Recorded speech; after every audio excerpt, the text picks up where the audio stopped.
नमस्कार दर्शकों, बात आज के चैनल के कार्यक्रम टॉप 10 में आपका स्वागत है। इस कार्यक्रम में हम आपको देश दुनिया की 10 बड़ी खबरें बताएंगे। तो नजर डालते हैं अभी तक की 10 बड़ी खबरों पर। अमेरिकी राजनीति में बड़ा फैसला हुआ है। रिपब्लिकन नेतृत्व वाले देश की संसद के निचले सदन में राष्ट्रपति ट्रंप के बिग ब्यूटीफुल टैक्स विधेयक को अंतिम मंजूरी मिल गई है।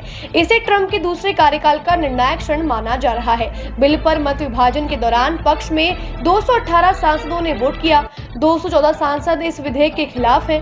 अमेरिकी संसद में चर्चा के दौरान 940 पेज के इस भारी भरकम बिल पर कितनी विस्तृत चर्चा हुई, इसका अंदाजा इस बात से लगाया जा सकता है कि न्यूयॉर्क के डेमोक्रेटिक नेता हकीम जेफरीस ने विधेयक के विरोध में रिकॉर्ड तोड़ भाषण दिया। उन्होंने 8 घंटे से अधिक समय तक भाषण दिया।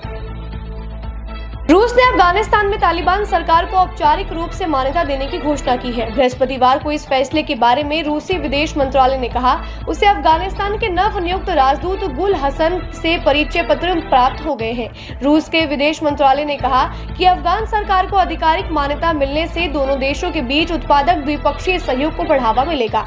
बता दें कि अफगानिस्तान में वर्ष 2021 में तालिबान शासन लागू हुआ था। अमेरिकी सेना के देश छोड़ने के बाद तालिबानी नेताओं ने देश का नेतृत्व अपने हाथों में ले लिया है। फिलहाल देश का विदेश मंत्रालय आमिर खान मुत्ताकी संभाल रहे हैं। कांग्रेस के राष्ट्रीय अध्यक्ष मल्लिकार्जुन खड़गे शुक्रवार को तेलंगाना में कांग्रेस सम्मेलन को संबोधित करेंगे। वे बृहस्पतिवार को हैदराबाद पहुंचे, जहां सीएम रेवंत रेड्डी और अन्य कांग्रेसी नेताओं ने उनका स्वागत किया। खड़गे राज्य कांग्रेस इकाई की राजनीतिक मामलों की समिति और उपाध्यक्षों व महासचिवों समेत इसके पदाधिकारियों की बैठक में भाग लेंगे। प्रदेश अध्यक्ष गौड़ ने बताया कि राष्ट्रीय अध्यक्ष सामाजिक न्याय समय भरी नामक सम्मेलन को संबोधित करेंगे। इस कार्यक्रम में गाँव, ब्लॉक और जिले की कांग्रेस समितियों के अध्यक्ष, विधायक, सांसद, MLC और राज्य मंत्री मौजूद रहेंगे। हिमाचल के मंडी में 2 दिन पहले हुई बादल फटने की घटना में मृतकों की संख्या बढ़कर 16 हो गई है, जबकि 55 लोग अभी भी लापता हैं। रुद्रप्रयाग गौरीकुंड हाईवे पर सोनप्रयाग से गौरीकुंड के बीच 2 जगह भूस्खलन हुआ, जिससे बृहस्पतिवार तड़के केदारनाथ धाम की यात्रा शुरू नहीं हो पाई। सुबह 7:30 बजे SDRF के जवानों ने रास्ता साफ कर गौरीकुंड से 40 यात्रियों को सुरक्षित सोनप्रयाग रवाना किया। सुबह 9 बजे से सोनप्रयाग से यात्रियों को केदारनाथ भेजा गया। हाईवे बंद होने के कारण यात्री सोनप्रयाग से पैदल रास्ते से गौरीकुंड तक गए हैं।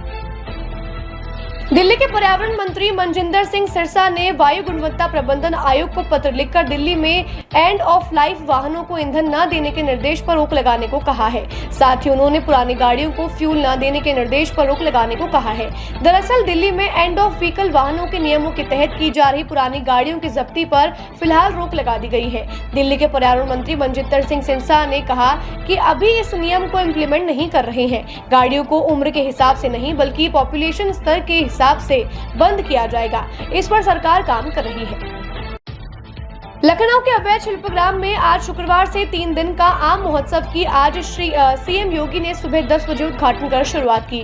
उद्यान, कृषि विपणन, कृषि विदेश व्यापार तथा कृषि निर्यात राज्य मंत्री स्वतंत्र प्रभार दिनेश प्रताप सिंह ने बताया कि प्रदेश सरकार द्वारा 4 से 6 जुलाई तक अवध शिल्पग्राम लखनऊ में आम महोत्सव 2025 का आयोजन किया जा रहा है। इस अवसर पर मुख्यमंत्री प्रदेश के आमों के कंटेनर को लंदन, दुबई सहित अंतर्राष्ट्रीय बाजारों में निर्यात करने के लिए रवाना करेंगे।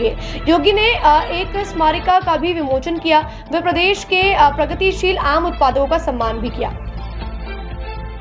केरल के सरकारी स्कूलों के करीब 200 छात्रों ने एक अनोखा और रोमांचक अनुभव हासिल किया जब उन्होंने अंतर्राष्ट्रीय अंतरिक्ष स्टेशन से सीधे भारत के अंतरिक्ष यात्री ग्रुप कैप्टन शुभांशु शुक्ला से बात की। यह मौका उनके जीवन का एक अविस्मरणीय पल बन गया। भारतीय अंतरिक्ष यात्री शुभांशु शुक्ला ने आज केरल और लखनऊ के छात्रों से अंतरिक्ष से बातचीत की। इस दौरान छात्रों ने शुभांशु शुक्ला से तरह तरह के सवाल किए। यह कार्यक्रम न सिर्फ छात्रों के लिए एक प्रेरणादायक अनुभव था, बल्कि भारत के अंतरिक्ष मिशनों और वैज्ञानिक उपलब्धियों से जुड़ने का एक अनोखा अवसर भी बना। अमरनाथ तीर्थ यात्रा के पहले दिन बृहस्पतिवार को 12,000 से अधिक तीर्थयात्रियों ने गुफा मंदिर के दर्शन किए। अधिकारियों ने यह जानकारी दी। उन्होंने कहा तीर्थयात्रियों के पहले दिन कुल 12,348 तीर्थयात्रियों ने 3,880 मीटर ऊंचाई पर स्थित गुफा मंदिर में पूजा अर्चना की।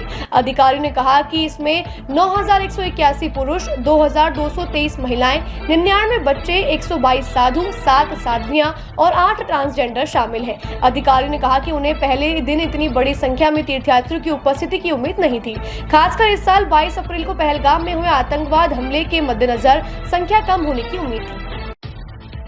न्यायमूर्ति मिनी पुष्करना की पीठ ने पतंजलि को विज्ञापन प्रसारित करने से रोकने का अनुरोध करने वाली डाबर की अंतरिम याचिका स्वीकार कर ली है और पतंजलि को निर्देश दिया कि वह प्रिंट विज्ञापनों से 40 जड़ी बूटी से बने साधारण च्यवनप्राश से क्यों संतुष्ट हो वाली ये पंक्ति हटाकर विज्ञापन को संशोधित करे। न्यायाधीश ने कहा, इसी तरह जहां तक टीवी विज्ञापनों का संबंध है, प्रतिवादियों को निर्देश दिया जाता है कि वे विवादित टीवी से जिनके आयुर्वेद या वेदों का ज्ञान नहीं है, चरक, सुश्रुत, धन्वंतरी और च्यवन ऋषि की परंपरा के अनुरूप मूल च्यवनप्राश कैसे बना पाएंगे, पंक्ति हटाएं। इसी तरह प्रतिवादियों को निर्देश दिया जाता है कि टीवीसी के अंत में दी गई तो साधारण च्यवनप्राश क्यों वाली पंक्ति को भी हटाया जाए।